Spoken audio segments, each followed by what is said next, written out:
The following is a production of cprundown.com.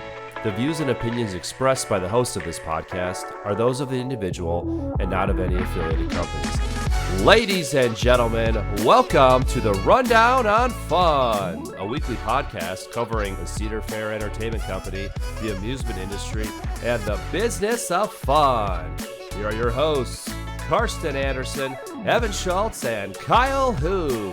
Good evening, everyone, and welcome to this week's episode of the Rundown on Fun, a weekly podcast where we cover Cedar Fair, Cedar Point, and everything to do with fun. And guys, it's going to take me a few weeks to get used to not saying Cedar Fair. I've said it for so long. I'll get it right eventually, but it's just like hardwired into my brain that that's the show intro. So I'm going to have to work on that. It just got to be like, it's Six Flags. Six Flags.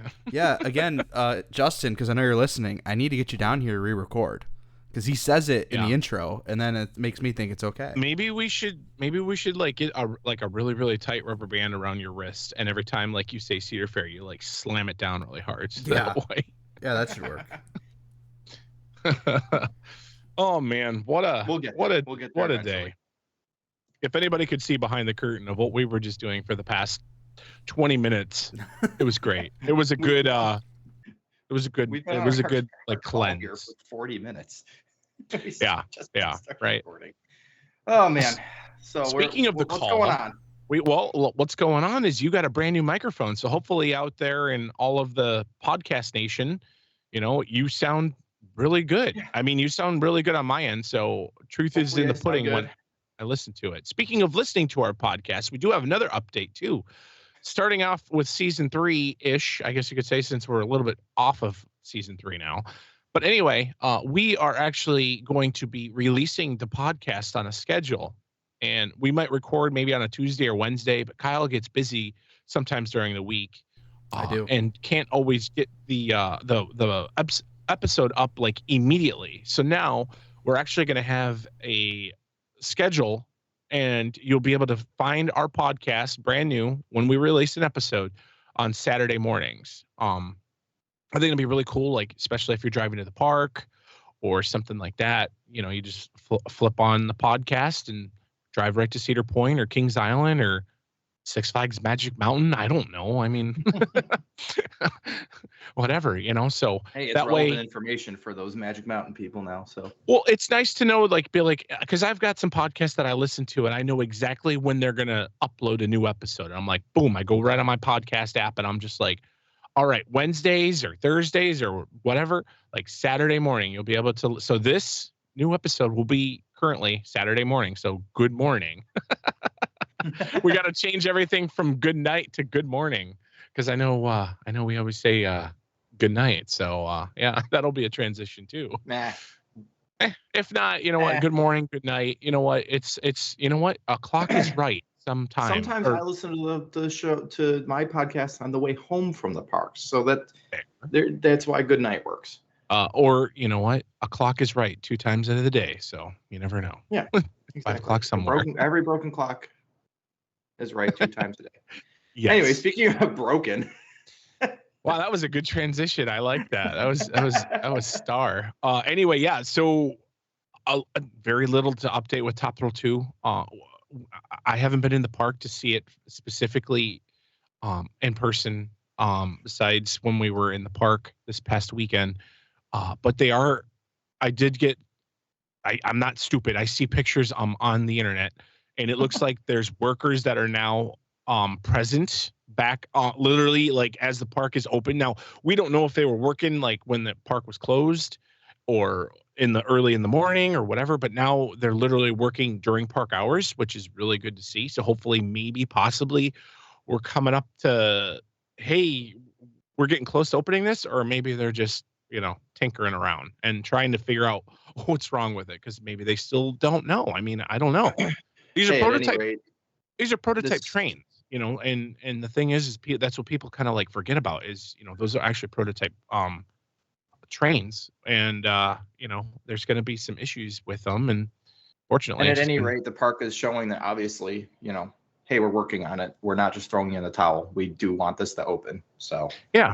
So if it opens, hopefully it opens this year. I mean, my fingers are crossed. And obviously that's still the goal from the park. They haven't even internally. all the they haven't like thrown in the we were towel. in the park, and we still, all the advertisements are still the same, pretty much, all throughout the park and going to the park, and commercials are still on and things like that. So hopefully maybe Stay revved all summer long. Yeah. So it's what are you gonna do? So speaking of the park, like I think it was obvious. We're gonna talk a little bit about this when we talk about Boardwalk Nights and everything, but Evan and I, we had a great time being actually inside the park. It was fun. It was a little busy and everything because we were there on a Saturday, but it was good to see it busy. There's no worry about people not coming out to the parks this year because of the closure or what have you. Because boy, it was plenty busy. Yeah, I do want to. Fun day though. It was a really fun day. I was just saying, I do want to.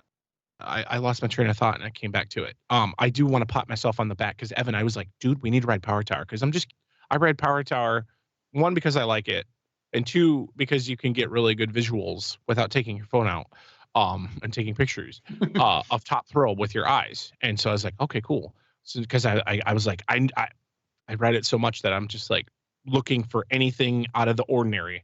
And then I literally spotted 2 construction lights all the way down over by the original Top Hat, and I was like, there's 2 construction like work lights that the ones that you crank up and they're generator powered, and I'm like, those weren't there the last time I rode this. I'm like, I wonder if something possibly might happen. I don't know. And then look, like they're back-ish working and moving stuff around. So I guess we'll find out and see. Yep. Hey, if it starts testing again, I'm sure the internet will explode. Twitter will be the first to know about it. Right. Yeah. I mean, I listen to that radio show every single week that Tony's on and stuff, just to, obviously I'm not going to lie, and I'm not trying to like brown nose or anything. I really like when Tony's like, when he talks and like when he's on the, I would have loved to lived in Sandusky when he was on the radio and stuff. Like he's got a really capturing voice and what he says, and sometimes he goes off topic and stuff and everything with the radio host and everything. So it's fun to listen. So if you're local around in the Sandusky area, I think it's 102.7. I don't know the actual call letters, but if you look it up, you can check that out. But anyway, speaking of changes that everybody was all freaking out about, oh, Six Flags is going to ruin Cedar Fair and blah, blah, blah. And we said that pretty much it's Cedar Fair brass. It's taking over everything Six Flags. They're just keeping the name because the name is a lot more relevant and more eye-catching and whatever to Cedar Fair. Anyway, we've got some breaking news that there's already been a few little changes going on in the legacy Six Flags parks. Kyle, you got that breaking news, don't you? Yeah. Do we need to read the list of Six Flags parks, or do we know them? Let's just go through the list. I'm not prepared to read a list, so we're not reading a list. Any park that has the name Six Flags in front of it, we'll just go with that. Okay, fair. Yeah, so we have 2 changes. One is no more surcharges at the park. Previously, it was either I think it was a flat fee of $1.30. Yeah, it was a flat fee of $1.30 was added to every single purchase in the park.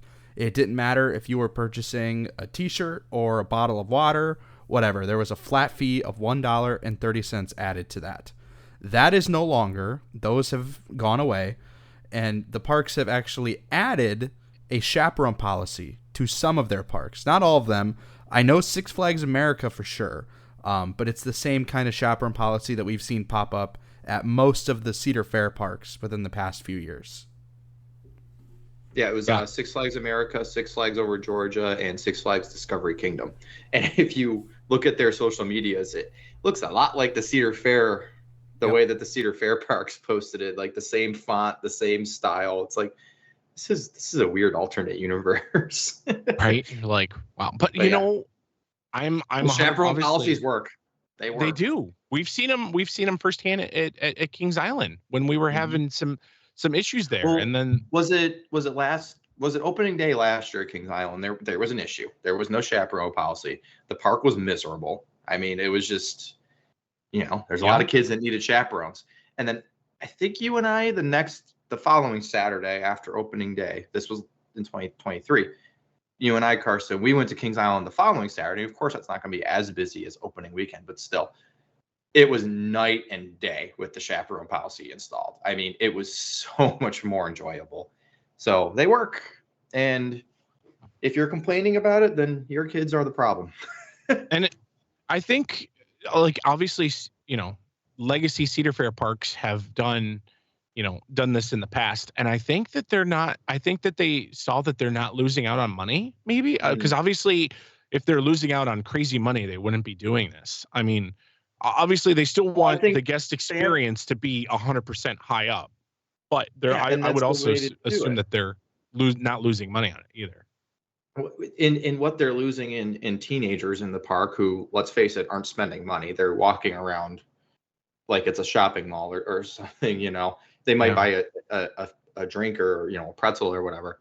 But what they're losing in that is they're gaining in families that now want to come to the park because now there's less line jumping. There's less just obnoxiousness around.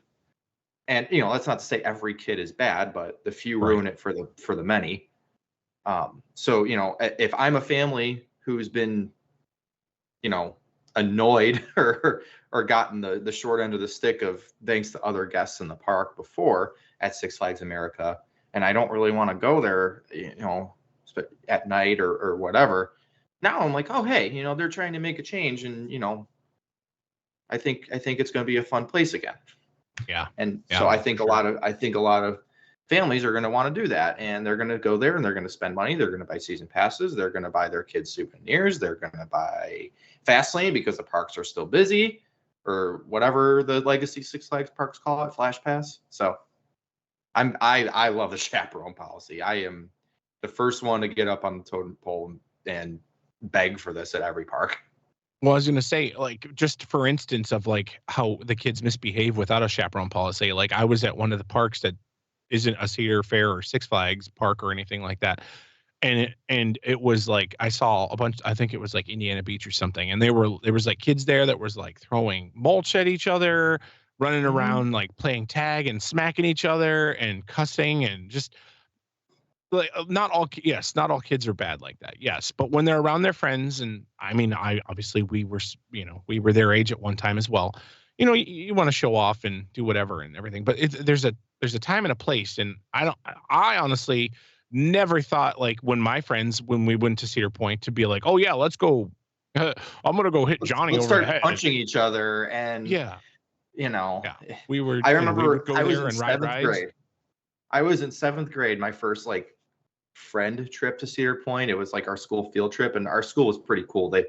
They gave us like pretty big groups and each had a chaperone, but like our chaperones, they were like, we don't ride rides. You guys go get in line. So in lines, we were all by ourselves. You know what we did? We played on our cell phone. One of us had a smartphone at the time that had games on it. And that's what we did to entertain ourselves. We weren't punching. We weren't cussing. We weren't throwing crap at each other. So, that, not to pat myself on the back, but, obviously it's not every kid. It's just, this is the reality of the world. And that's what's got to happen, because it ruins a night, and, and things get out of hand, and it's not I've seen fun. Shopping malls have to adapt to this too. So, I mean, it's not just a Cedar Fair, Six Flags problem and everything like that. Like, it's just all over, and, at least they're trying to correct it, which is nice, But that's just going back to, what I kept saying is, instead of Six Flagsy things trickling into Cedar Fair, we're going to see more Cedar Fair things trickle into Six Flags. And those are two very good examples of that. Yep. Very positive examples of that. Very much. So. Speaking of positive, we got to see Boardwalk Nights. First of all, let's just get it out of the way. Thank you again to Cedar Point and also Tony Clark for inviting us to Creators Day. That was freaking phenomenal. Crazy event. I know that I think he said like 200 people or something signed up for it, and only like 10 or 15 people actually got like the invite for it and everything. So definitely grateful for that. But wow. Not that it was a special side event. It was during park hours and everything. Yeah. But, they hooked us up to make sure we can enjoy the event so we can talk about it the right way for all of you guys. Mm-hmm.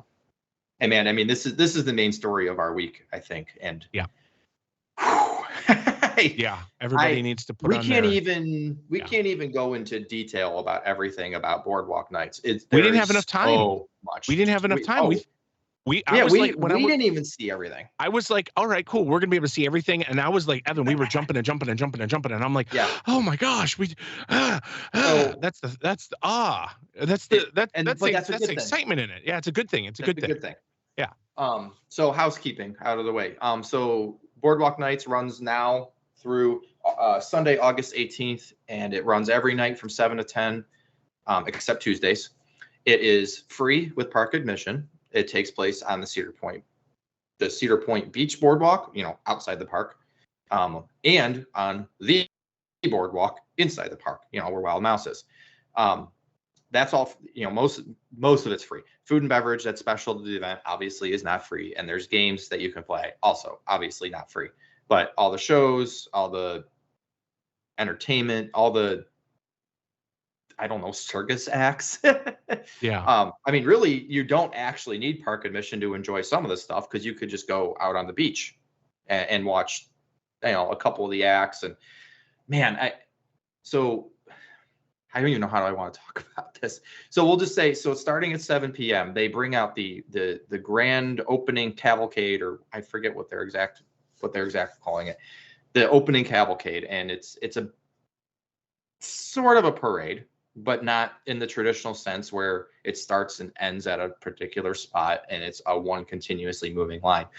They bring out 3 floats, all reused and touched up from the original CP 150 parade, which was phenomenal. God, I miss it. But they bring out 3 of the floats from that that have been spruced up, and they each park in particular spots along the boardwalk midway inside the park. One is down by Windseeker, one's kind of in the middle by Giant Wheel, and one is down by like Troika's exit, and going towards Gatekeeper's entrance. So if you want to watch it like it's a parade, go by Max Air or by Gatekeeper's exit. But they come out. There's a catchy song, very catchy song. Yeah, mm-hmm. I would agree. And there's, probably 50 performers, live, actors and actresses between all 3 floats and in between the 3 of them. So then they park, and there's kind of a bit of the song still. The song ends, and they go off and do all their different things. And so each of those 3 floats stay parked there the whole night. They use all 3 of them for different shows at different times. At the Hotel Breakers, and this could be completely wrong. You have to refer to the event guide for the actual stuff. But the Hotel Breakers float, there might be a quartet singing at 7:20, and then at 7:40 there's a balancing act, and then at 8 o'clock there's blah blah blah blah blah, and then over at the steamboat float, or the paddle wheel boat float, there's a different circus act at 7:35, and another circus act besides that at 7:55. It's and there's like dancing and just there's sing-alongs, there's dancing, there's let's see, there's very a quartet, there's something called the Seagulls, there's 3 girls singing, there's a stage in front of Giant Wheel that's more of that, but that also, there's a hot dog eating contest and something else that's more you get involved with the show. But then there's the circus acts and yada yada yada.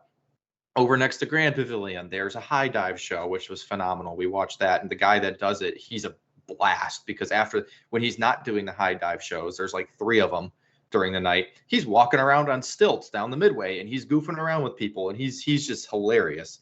If anybody goes to our Facebook page, you can see Evan and I getting a picture posing with him. I wish we got his name, because he really deserves recognition. He was awesome. Yeah, he was good. There's, if you've ever, I don't even know how to explain the Wheel of Destiny, but on like the little lawn, like by Wild Mouse's first drop and by Scrambler, it's a big wheel that's on a pole, basically, that turns like it goes in a loop, but the wheel itself is stationary on the end of this arm. But if you sit in one place inside this loop, you're going to go upside down. But there's an actor or a performer in there that he does all these different tricks and flips, and he goes on the outside. You got to watch it. Made me nervous. It made me very nervous. I mean, he's jumping around in this hamster ball, and no safety net.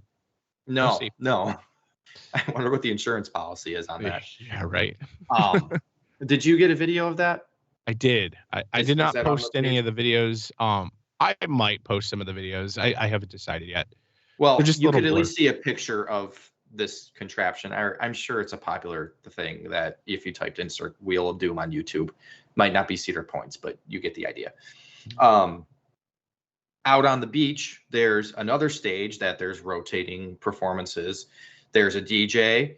There's the synchronized kite flying act, which was actually surprisingly cool. It's these 4 people that each have a kite, and there's music playing, and it's like a drone show but with kites. That's the best way I can explain it. And yes, it sounds kind of weird and boring even, but it's really cool to watch and highly recommend it. And boy, just if you actually take the time to watch the people controlling the kites, there's a lot of talent involved in that.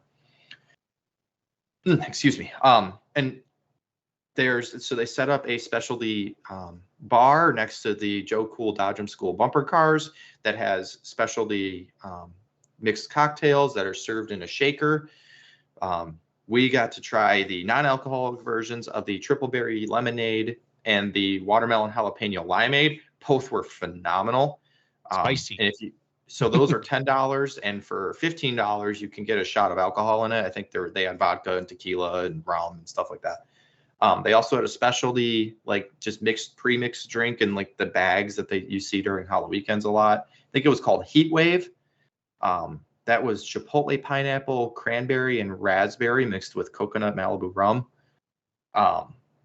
Also saw a lot of those just around. A lot of people were getting those.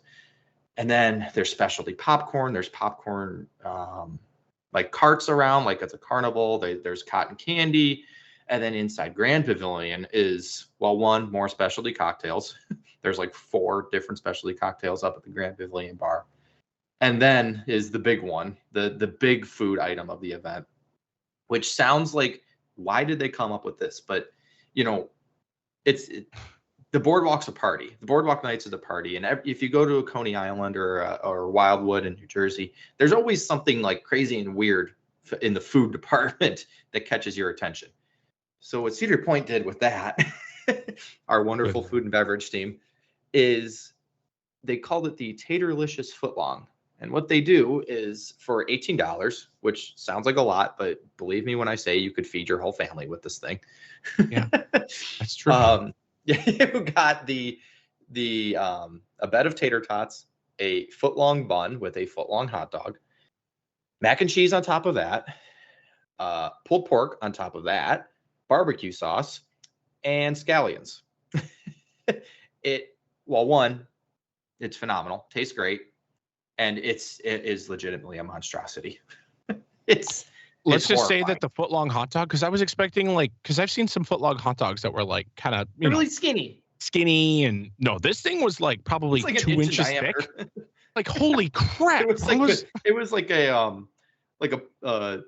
Polish kielbasa or something. Right. I will say, I know Justin, you are listening. He's at least one of the listeners that I know that is always listening.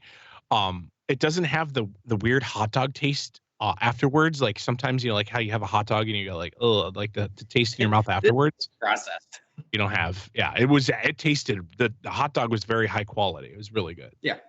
So that's like the big like zany, like look what I got. But and then finally at 9:45, all the performers go back to their floats that they started the night on. They start singing and dancing again, and on the Dodgem, the Grand Pavilion, and the Kitty Dodgem, the Joe Cool Dodgem School's roofs, they have what they call close proximity fireworks that shoot off in time with the song and the singing and dancing. And there's a little bit of a finale with some legitimate boom boom fireworks. Don't expect the 4th of July show. Think like Luminosity or If you did Wild 150. Frontier Nights, the 150 show, if you did Wild Frontier Nights, those style fireworks, which was cool. It looks great from the midway. We watched it by Matterhorn looking at Grand Pavilion, and it gave us a really good view. And then each of the floats have firecrackers that go off with it. And it's a nice end of the night. And if it's a Friday, it ends at 10, and then you still got an hour to go enjoy the rest of the park. But yeah, you know, that's kind of the short, long version of it. But just overall, like, this is a boardwalk. You know, I've been to Wildwood, New Jersey, where Maurice Piers is, and, you know, it felt like that, but in a classy sense. There's so much going on. It's sensory overload. I will fully admit. Like, be ready. There's almost too much to look at. And I forgot to mention the games, and there's a Harlem Globetrotter style show with a 3-point shootout. There's always something going on, but it doesn't have like the trashiness about it, like, you know, like carnival barkers yelling at you to come play their game and just kind of ghetto-y, trashy, blah. I love Maurice Piers in New Jersey, full disclosure, but it's exactly what you'd expect Cedar Point itself was probably like in the 1920s, 30s, 40s, 50s, with the kind of entertainment that they had on the boardwalk back then, and in front and in breakers back then, and maybe even inside the park back then.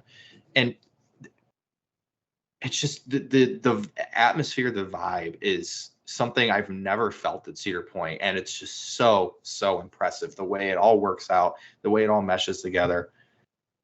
I would never be somebody to buy a t-shirt for an event. I never have. But Boardwalk Nights, well, one, it has a really cool logo. Whoever worked on that logo deserves recognition. But I got to get a t-shirt for this event, because I would absolutely say this is the best event Cedar Point's ever done. And I haven't heard anybody disagree. Yeah, no, I would agree 100%. I would say it's extreme. Like, when we say like it's immersive, it's extremely immersive. Like, you're just like going through everything, and you're like just seeing, like, don't be sad or surprised. Like, try to get yourself to at least go to like 2 or 3 of the shows, like of the nights, because there's so much stuff that you can miss. Like, I know there's like a person that, like, I don't know, does a fire show, and we miss that. And, you know, don't be sad about it. Pick out things you want to see for sure. And there's a brochure that outlines everything that's, you know, happening and when. But almost like don't hold yourself to seeing the whole show necessarily, like, because there's just, if you want to see everything, it's just you walk around and you see everything. Mm-hmm. And I wrote this in the blog that we posted on cprundown.com. You could walk the length of the boardwalk and see whatever you see. And if you turn around then and walk the length of the boardwalk again, you're going to see completely different stuff. Like, all of the same stages, they just interchange constantly. Yeah. And we were saying after the event was over and we were going to go ride Millennium a couple times to end the night, we go back out into the regular park, you know, away from the boardwalk, and we're like, man, it didn't even feel like I was at Cedar Point that whole time, but in a good way. It felt like I was in a different world. Yeah, you felt like you went to New Jersey literally on the boardwalk or something. Like you were transformed back in time in like 1950s or 30s. I don't know what. And we didn't even ride any rides. We did not ride. We could have ridden Wild Mouse or Giant Wheel or Scrambler, but we didn't need to. Like, there's that much going on to hold your interest. And I mean, I'm the first to say I'm at Cedar Point to ride rides and eat food. But I didn't ride rides for 3 hours, and I was so content. I think the only negative thing I could possibly think about is they've got a lot of themed drinks for it. It doesn't seem like they have as much themed food for it. They just have, kind of like the hot dog and stuff. So I was kind of like, it'd be kind of cool. Maybe next year, I don't know. Maybe they'll have more, if maybe more, boardwalky kind of foods and things like that you can find on a boardwalk. But you know what? Not the hot dog and the popcorn and the cotton candy. Monstrous cotton candy. If you want a huge bag of cotton candy that'll last you until Saturday. Even just the bags of popcorn. Even just the bags of popcorn. It's more than a movie theater size. Yeah. I mean, It's very, very immersive. It's the most immersive I've ever seen, like an event. Like I thought, Wild Frontier Nights was like just a little toe dipped in, and I was like, okay. Wild Frontier Nights walked, so Boardwalk Nights could run. Yeah. Yes. And boy, it sprinted. I mean, so and again, I don't want to sound like I'm brown nosing the park or kissing their butt, but guys, you gotta go see this event. I mean, I'm going to Kings Island this weekend, and I love Kings Island. I do. But I'm a little disappointed. I planned this trip because I want to go back to Boardwalk Nights, and it's only here for a month. So get out there, Kyle. Shortly. I hope you're coming up in time to see Boardwalk Nights. It's really good, Kyle. Yeah. I know you were wanting us our opinions, but it not even bull crapping you. It's literally really good. So that's what I was gonna ask, because I am flying back. I'm doing my big trip for the summer in August. So I come in on August 16th. Well, technically the 15th, really late, but which is a Thursday, and then Friday is my first full day. Saturday, you're gonna want to go to Cedar Point on the 16th. Well, I don't know if I'm gonna do a park on the 16th, because on Saturday the 17th I'm doing Kings Island. What I thought about doing was Sunday evening, going up to the park and staying at Breakers, and then doing the park Monday and Tuesday. Yeah. Well, that'll be the last night of Boardwalk Nights, but yeah, I mean, I don't see why it would be any different. So if you could get there before 7, because you got to see the cavalcade. That's a lot of fun. Originally, if you get there before 7, do it. Originally, I wasn't going to go to the park until Monday the 19th. So that was kind of my question: is this good enough to justify me messing my plans up? Okay. Even if you don't stay at Breakers and you make the drive twice and go Sunday night to see Boardwalk Nights, drive home, and then drive back to the park Monday, it's worth it. Good. It's good. And absolutely, they're going to do this event again. I can't see why this would be a 1-year thing, but you don't want to miss it. Because it's nice to see the old floats, and it's nice to see that they didn't just pull them out of storage and be like, oh, hey, they put some new paint on there, they decorated them, they changed some of the decals on them, and the lighting is kind of updated a little bit. They got rid of some of the TVs on one of the floats and stuff. I remember that there used to be TVs on there, and they just kind of made the floats their own kind of thing, and it works well. You got to adjust your mindset. It's from Cedar Point, ride.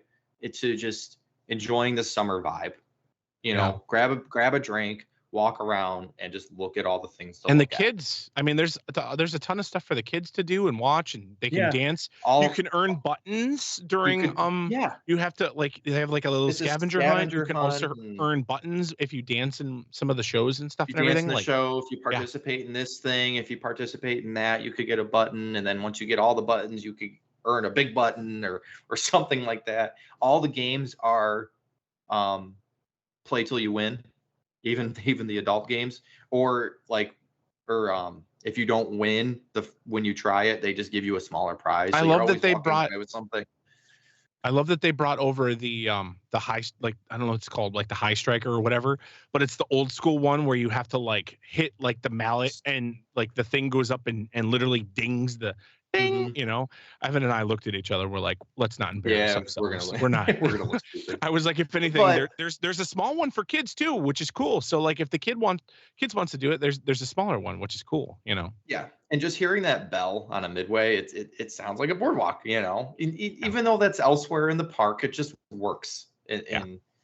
So, I can't recommend breaking your back to go to this event enough.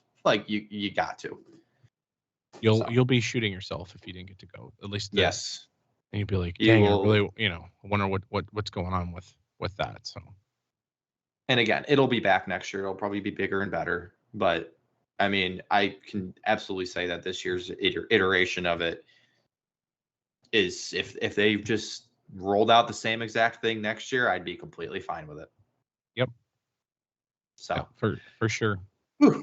There's the Boardwalk Nights update. If anybody wants to see any of the updates, we've got Evan, we've got your blog on cprundown.com, and then also We've got a lot of I pictures. think like the last 20 posts on Facebook have been. Yeah. We've got a ton of pictures and updates on Facebook for that too. Again, shout out to the park for the invite. Kyle, you want to talk a little bit about some announcements that are coming up? Yeah, why don't you two rest your voice for a couple minutes, and let's talk here. You know what? It's really hard to believe that we are at that point in the summer already where we're starting to see the parks tease for next year. Isn't that crazy? It is. Very. Anyway, I just remember last year of being like, well, August 1st, we're going to know what Top Thrill Dragster is, and then whoa, we're almost to that point again, so it's crazy. And not Cedar Fair, but here we are on July 24th, and yesterday 2 days ago we had an announcement from Waldemir for their new ride. So yeah, it's here. The parks are already ramping up, and it's very exciting, but it's it's a little sad. That means the summer's like more than halfway over. Don't say it, Kyle. I know. All right. Mr. Kyle gets summer all year. No, I get summer all year, but I only get to visit the parks, like the seasonal parks during the season. Yeah. I've only chalked up like 1.5 days at Cedar Point this year. I had the full day at Coaster Mania, and then the very next day for like half to 3/4 of the day at Cedar Point. I haven't been to Kings Island since Coaster Stock last year. That's crazy to me. That is weird because I know how much you love that park. I know. Yeah. I can't wait to get back to that park. But anyway, first up, we have Kings Dominion, who is teasing for their new attraction in 2025. And we do have an announcement date for them, which is July 31st. So what is that? Exactly a week from today as we're recording, but a little less than a week for when you guys listen to this. Yep. Awesome. I'm pumped about it. I mean, a new coaster, a new credit, and it's vertical. There's track. There's almost a full inversion there already. They're moving quick on it a few times. It's a launched wing rider. We all know that. So I can't wait to see all the theming that's going to go into it because Kings Dominion's been unbelievably good with that lately. Well, it's nice to finally have like a replacement for a volcano. Because I know that everyone was like, oh, there's not a replacement for Volcano or blah, blah, blah. But it's nice to see that, they've got something going on. So. And it's a worthy replacement, too. And by the time that we visit Kings Dominion for our boys trip this year, they'll have announced. So we'll get to check out the construction site. Can you scream out, "Excuse me, is this ride going to open today?" Yeah, should I? Do you guys want me to? Yes. That's part of it. Yeah, I will. And then we'll record it, and then we'll post it on CP Rundown. How about that? There we go. Okay, there we go. Yeah. Look for it. Cool. I'm buying all the merch for the new ride. All right. Next up on the list is Canada's Wonderland, and they are announcing their new attraction on August 8th. And we don't know, we know it's a coaster. I think we know it's a coaster, but they've been teasing with Wonder Mountain. They've been teasing kind of like a curse, maybe a dragon-themed curse thing. They kind of hinted at like a red and a blue thing in their last teaser. So maybe that's a racing coaster, or maybe I'm reading too much into it. But I'm very excited for this one because unlike Kings Dominion, which I'm also excited for, it's still really unknown. We don't really know what it's going to be yet. I mean, Kings Dominion we've known for like a year. So we know it's a coaster more than likely, but aside from that, who knows? So that's super exciting. I agree. So what's August 8th? All right. That's a Thursday. Is it a Thursday? I don't have a calendar pulled up. It is anymore. Thursday. So that week, I think we're going to have to record on Thursday so that we can talk about it. All right. We can make that happen.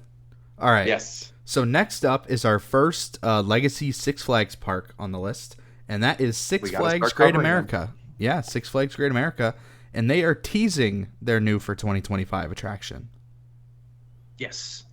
I forget what the actual tease was, but they kind of got posters up in the park around a construction fence that's seemingly backing up to where there's a raging river rapids ride was or is, but they haven't torn it out yet. It doesn't seem like it's ever going to open again.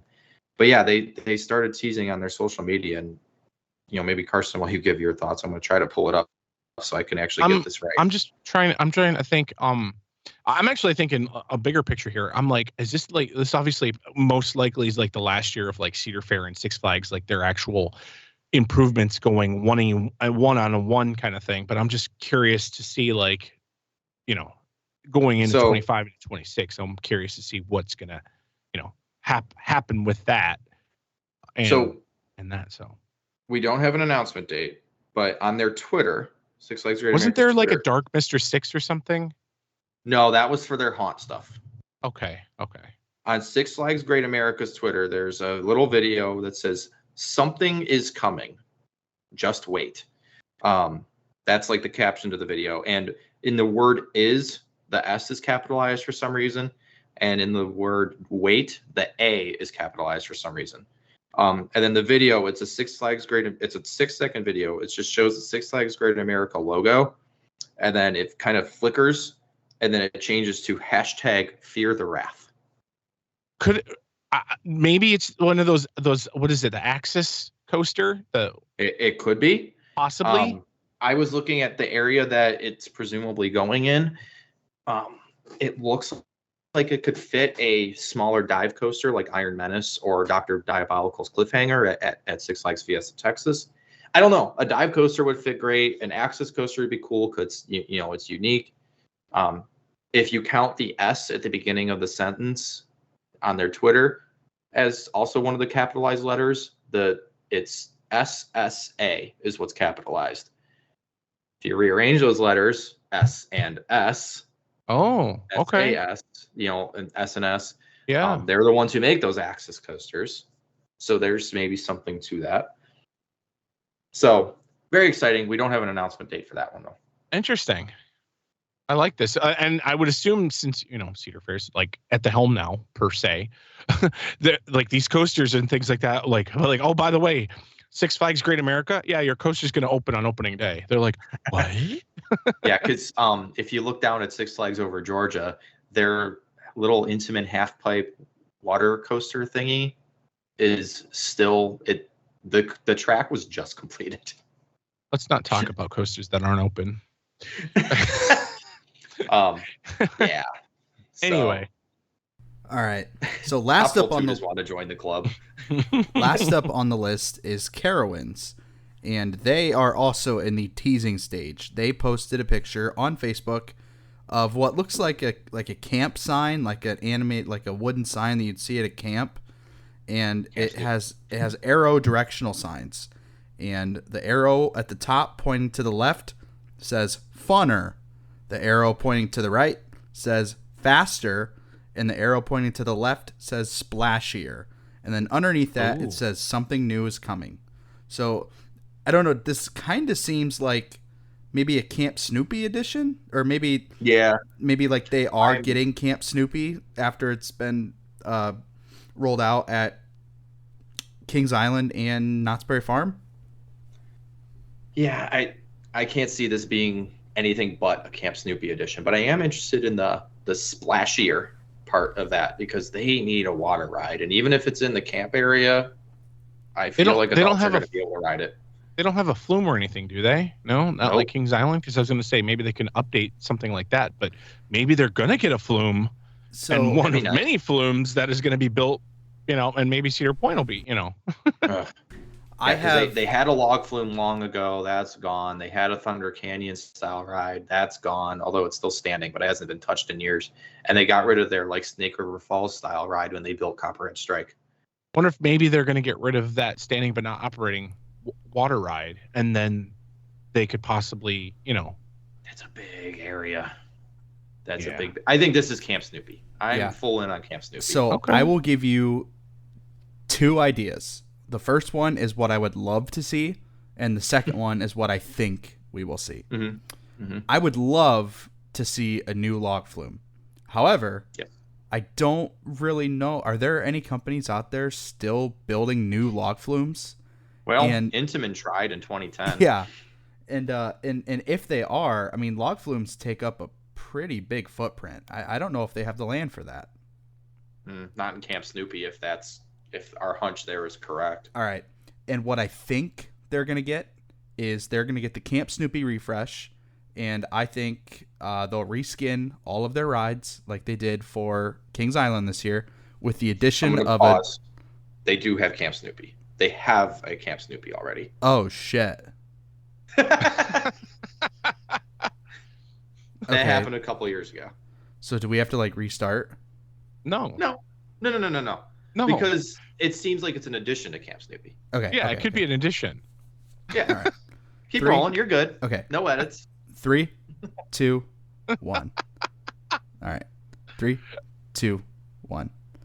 Yeah, so I think this is going to be an expansion to Camp Snoopy, and I think we're going to get a children's family-friendly splash pad. Right in the middle of the park. Place for the kids to run around and get wet and cool off. That's what I think.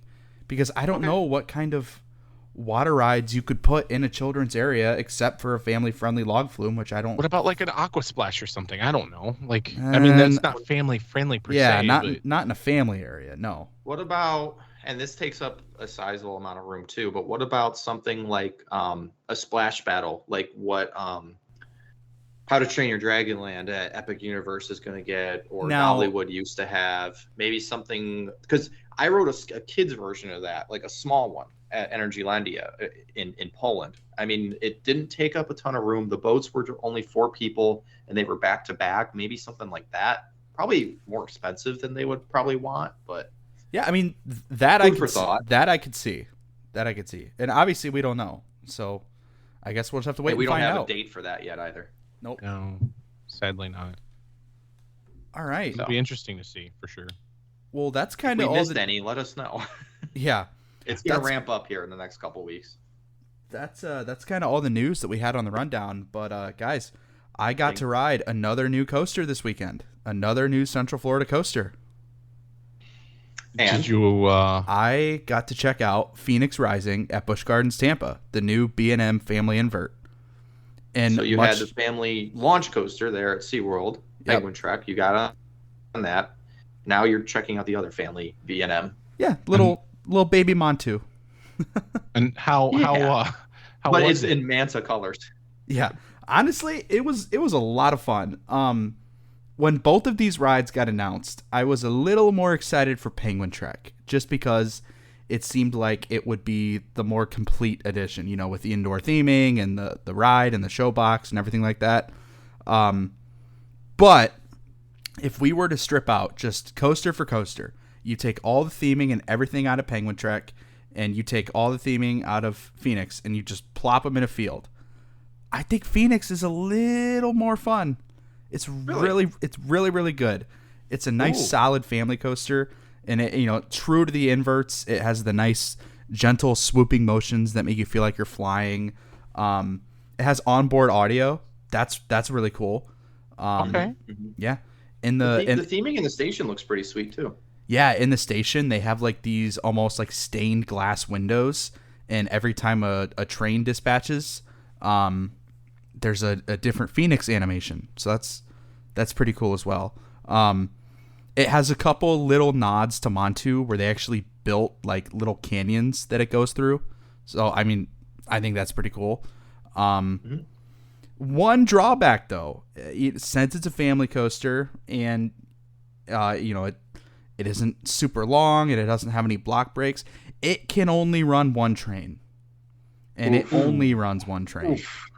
So those lines, that operations that Evan was talking about too, huh? Yeah, those lines for Phoenix Rising are gonna be pretty lengthy for a while. But I mean, it's a really fun, solid little family coaster. I mean, I loved it way more than I thought I would. And that's kind of the theme with both of these B&M family coasters this year is, wow, that was actually pretty good. I'm really impressed. That's like that one that's at Dollywood. I'm sure you know what Dragon Flyer. Yeah, that one I was like, it's a kiddie coaster, whatever. And like that thing's fun. Holy, if anyone goes to Dollywood, please ride that ride, because it's like it's a kiddie coaster in the back. Yeah, right in the back. It's a kiddie coaster, and man, the inversions and the G-forces on that thing. Or sorry. It feels like there's inversions. You don't want to give people the impression there's an inversion. The the forces and things like that it brings to the table. Wow. Because like I saw that, I saw the new coaster down there that they were building, that you just rode. I can't remember the name that you just said. I apologize. Phoenix Rising. That's it. And I'm just picturing like the force is kind of like that, only a B&M, which is kind of cool. So I'm I mean, I got a good look at this thing when I was down there. Unfortunately, it hadn't opened yet, but it looks like a solid little ride. Like, it surprised me how large, not height wise, just it takes up a good bit of room. Like, there's something to that ride. Yeah, and it's a pretty lengthy coaster too. I mean, it's a solid addition to that park. Train. Yeah, the one train operation. So, oof. Yeah, and then, like, when you have a family coaster, you have more kids that they got to measure, and whew. That's honestly the only drawback. You got your credit. Yeah. Right. I mean, that's honestly the only drawback. Other than that, I think it's a perfect addition to that park. Good. It's good to hear. And I had a pretty good day at that park too. Showed up in the afternoon. Parking lot was insanely full. Like, I parked further away in the parking lot on this trip than I ever have any other time to Busch Gardens. But the lines weren't crazy bad. I mean, I hit, obviously Phoenix Rising, Iron Gwazi a couple times, Sheikra, Scorpion, Cobra's Curse, Montu. Yeah, I mean, I had a because I've been there on some pretty scary busy days, and it's like Cobra's Curse 2 hours, Cheetah Hunt 2 hours, Sheikra 90, Iron Gwazi 90. It's like, oh my god! No, it was a pretty solid day. Unfortunately, Kumba and Falcon's Fury were both closed. I guess the night before there had been some pretty insane weather, and both of those attractions actually got struck by lightning. So they were not open. As far as I know, Falcon's Fury has reopened, but I did see today that Kumba is still closed. Jeez. Gotta love the... Not great. I'm surprised Falcon's Fury was the one that reopened first. Yeah. Oh, I love Falcon's Fury. That's so much. Oh that's my such god, me too. Honestly, such a good ride. I know that was everyone's like, oh man, I always go to the park and it's always closed. But like, since they refurbed it and reopened it like 2 years ago, I think this is the first time I've been to the park and it's been closed. Like, it's become a pretty dang reliable attraction after they worked the kinks out. So I was there in February of 23 for my first time. It was closed. There was no hope of it opening. It was closed. And then my following 2 visits, it was open the whole day. Didn't shut down once. Opened at opening, closed at closing. And I rode it probably 10 times total. Then this last time I was there, it was closed, but that was because there was high winds. And it did cycle a couple times, and it opened in the morning before the winds picked up. I didn't get on it, unfortunately, but yeah, it's been a rock star for the park.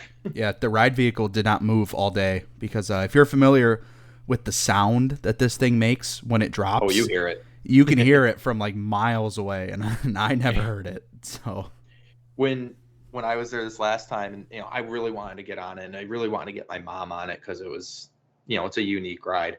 We were getting off of Sheikra, I believe. It was like 7 o'clock. Park closed at 9. And the winds had been ridiculous all day.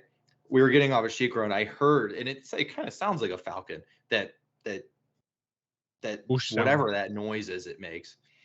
Mm-hmm. The way my head snapped looking over at that ride.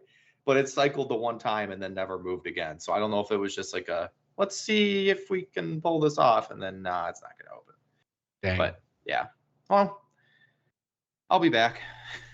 Yeah, I mean that's all I really have to say. Solid park day. Glad I went. Had a great time. It's pretty much all I got. Phoenix Rising, pretty cool.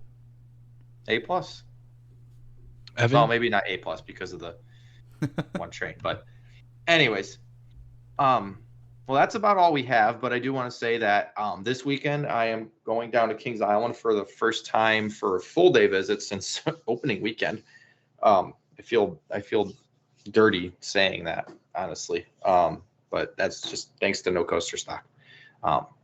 So yeah, I'm going to be down there this weekend. It's Grand Carnival, which I haven't seen in it could have been since before COVID. So I'm a little excited for that. I'm not anticipating doing much in the way of the food. But I know they sell everything a la carte. So if there's anything that catches my eye, I will definitely buy it and have a wonderful report for you all. And I'm definitely excited to hopefully, maybe catch the parade or whatever. So that's all I got. That'll be next week's update. Yeah, no, I'm excited to see what you think of Grand Carnival. I think it's called Carnival. I think. Grand Carnival. I'm Americanizing it. Grand Carnival. I was. They've got I think they have like a pool boy over there or something like that, like a shrimp pool boy or something. So you got to. That is at the French Quarter, and that is open all year. You know what? Let's see if I could find the food real quick. I'll say the food looks absolutely great. By the way, just to give everybody a picture between behind the curtain, currently Kyle is literally playing with his wacky inflatable arm man. and we've been recording for a long time. We've got Maya in the background saying hi to everybody. So hey, I found the food menu pretty easily. So what's Grand Carnival run till? When does it go till? Do we know? I think it only runs for a couple weeks. But anyways, if you want to check out the foods, they have in China, they have smoked duck fried rice. They have Szechuan beef bao bun. Bao? I messed that one up. Fortune cookies. In France, they have a raclette, which is a classic melty French cheese served on baguette. There's a crepe Florentine, spinach, garlic, and goat cheese. And then a dessert crepe with orange cream and white chocolate and candied orange. There's Germany. You have a schnitzel slider. You have currywurst, which is a type of bratwurst with curry and tomato sauce, pretzel bites, and a Black Forest trifle. So that's, you got dark chocolate cake, mousse, and cherries. Italy, you got lasagna. You have a piadina, which is a flatbread filled with Italian meats, cheese, and sweet pepper, and cannolis, of course. Spain, classic saffron rice with shrimp, chicken, sausage, garlic, onions, peppers, tomatoes, and peas. And then another cinnamon chocolate caramel dessert. And there's a whole host of signature cocktails, signature mocktails. And there's a parade, the royal send-off, which is live entertainment, dancing in the streets, and delicious food and drinks from that. Well, yeah, we knew that. So yeah, I'm not going to take too much time with this, but I'm still excited to just kind of be in the park with it going on because it's always real festive and cool. I think I've done the one at Carowinds more than the one I've done at Kings Island. So it runs every single day until August 4th, by the way. So make sure from 5 p.m. to park close. Make sure you get out there and check August it out. 4th. By the time y'all listen to this, you got a week. Yeah, right. So that was probably a whole waste of time for nothing, but oh well. So that's what I'm doing this weekend. Excited to be at Kings Island again and ride Beast and Diamondback and Mystic Timbers and Orion and Snoopy Soapbox Racers, of course. Yeah. Less than a month and I'll be there. I can't wait. Yeah, if anybody's, I'll warm it up for you, Kyle. I would say if anybody's listening, feel free to come out to Cedar Point and come say hi to us and definitely be in the park. So if you're looking for Karsten between 7 and 10 p.m. on Friday night, he will be at the boardwalk. And the rest of the day, he'll be at Monster. Oh, I was going to say, actually, between the hours of 10 a.m. and 6:30 p.m., I will be at the icy stands. So it's a scavenger hunt for Karsten at all the icy stands. Check the icy stands or check the Monster. Yeah, yes. For sure. But I don't know if we're going to record next week. We haven't really discussed that. We'll I think so because we're going to have King's Dominion announcement and my trip report. Oh yeah, you're right. You're right. I'm and Topsville 2 will be open by then. That was sarcasm, y'all. Yeah, right. We don't even know. Well, maybe hey, that would be going out with. If anything, it'll be a shorter episode next week, but yeah, for sure. Cool. All right, let's send it off. That's gonna do it this week, guys. Be sure to tune in next week to hear about Evan's trip to Kings Island and all of the details for Kings Dominion's newest roller coaster. That's all I got. Have a good one. Yeah, super excited for Kings Island once again. That's what the Boardwalk Nights. It's honestly the best event Cedar Point's ever done. Super excited about it. That's all I got. And make sure that you follow us and share this with all of your friends. You guys have a good night. All right. That's going to do it from us this week. Take it away, Justin. Thank you for listening to the Rundown on Fun. Be sure to follow us on social media to stay up to date on all things Cedar Fair. As always, be kind to your ride operators, and we will see you on the Midway. Good night.